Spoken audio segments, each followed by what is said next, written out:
We're back and welcome to Tina and Friends. And my friends tonight that are joining me, Anthony Barney, our attorney.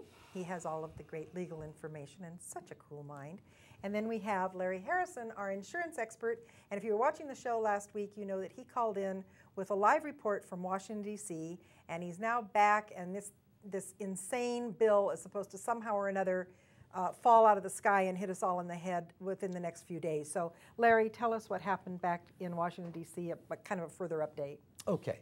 Well, as the National Association of Health Underwriters, we go back every year to meet with our elected officials to discuss healthcare reform and healthcare issues, whatever it might be. Sometimes we're looking out years in advance of genetic testing and profiling and various other things. But for the last 2 years, it's been very, very much about healthcare reform. And the mood is not really pleasant. I imagine. Yeah, on either side of the aisles. I mean, people are very, very intense.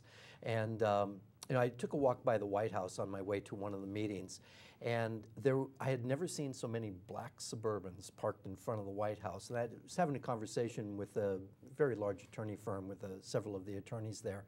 And the gist of the conversation said that, well, they're all but breaking legs in the White House right now, trying to get people to vote in favor of this health care bill. And, as of today, at the time that we're filming this, the vote has not been done. Now, they had said that they were going to do it earlier in the week. Now they're talking later in the week. I heard that everybody's coming home for the weekend. And I believe that if they had the votes, already done they would have pushed that down our throat like you wouldn't believe. Now, it's really interesting because today, Dennis Kucinich, who is just the weirdest little dude in the whole wide world, but we won't get into that. But it's really funny. I just had a conversation with someone the other day, and I said, I just don't agree with anything he says, but at least he's principled. He always stands for what he believes in, and he caved in today. Can you beat it? It's just amazing. So what's happening? So what's going to happen other than a bunch of broken legs? Well, they call it Chicago politics at its finest. And nobody really knows what's going to happen. There are Democrats that believe that the bill is not liberal enough. There are Democrats that don't like the terminology with the abortion issue.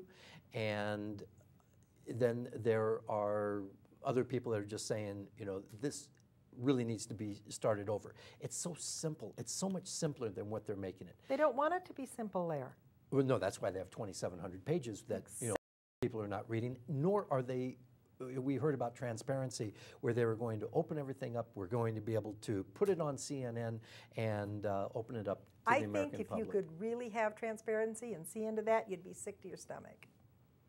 Well, there's no reason for it to be nearly as large as it is. Of course not. What they're not addressing is they're not addressing the cost of health care. Health care is the problem.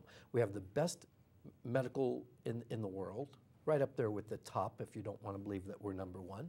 And the problem is not insurance. The problem in this country is the cost of health care, and it's becoming more and more of a problem with access, where there are too many doctors getting out of the industry, or they're going into dentistry. Is that scary? They said they're leaving. They're getting, and those that are in college now are going into plastic surgery, sure. Elective surgeries, LASIKs, veterinarians, and places where they don't have to deal with the insurance companies.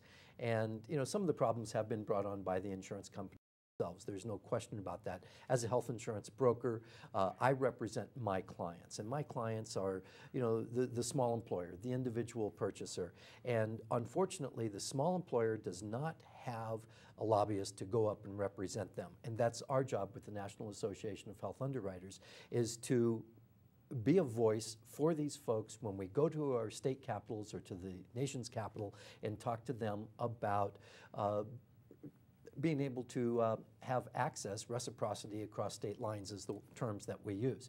But if a person has a Kaiser policy in California and wants to move to Arizona or Nevada where there is no Kaiser, they should be able to buy a like program without necessarily medically qualifying, but if they've had this policy for X number of months or years, they should be able to go to another state and get a guaranteed issue policy. I have a hard time with guaranteed issue for somebody that's had no insurance for months or years, and all of a sudden they want to have no pre-existing condition clauses. If we were to mandate no pre-existing condition clauses, I think you'd be right behind me canceling once I canceled my policy. There would be no reason for people to have insurance. Right. Why would we have to have insurance? After all, we have a condition, we go down to the hospital and we sign up at right the hospital. Yeah. And now we get guaranteed issue. Now what's going to happen is only the sick people are going to have insurance, premiums are going to just skyrocket. That won't work. What we need to do is have a mechanism where we need to get more people into the system. And mandating that everybody has health insurance isn't going to work. They say, well, we do it with auto insurance. Well, not everybody has an automobile. Well, and not only that, but I don't believe that, I can't stand the fact that they force you to have auto insurance. If you don't want to be insured, the other guy can be insured. You don't want to be insured. If you want to crash your car and you don't want to be covered and everything, what's it to them? I don't even understand. Well, you know what? It makes me nuts. Well, you know how nuts it makes me. It makes me crazy. Because they interfere in your life every time you turn around. I wanted to get car insurance, and I said, okay, I'm going to have $100,000 for this, $100,000 for that, and I hit somebody and they don't have any insurance. Tough luck for them. They should have insured themselves. I'm insured. Insure yourself. That's the way it used to be, and it worked just fine, folks. Yes, it did. Until the states were lobbied. Let's tell you how that happened. States were lobbied, and I hate to say this, but I think by the insurance companies. Crazy guess there. And the next thing we know, we have mandatory car insurance state to state. But what I don't like, Larry, and what's really teeing me off, is they're actually talking about forcing you to do it and taking your money out, having the IRS take your money out of your, we've got to go. I know. You can respond to that when we come back. I'm so sorry. We'll be right back. Stay right there.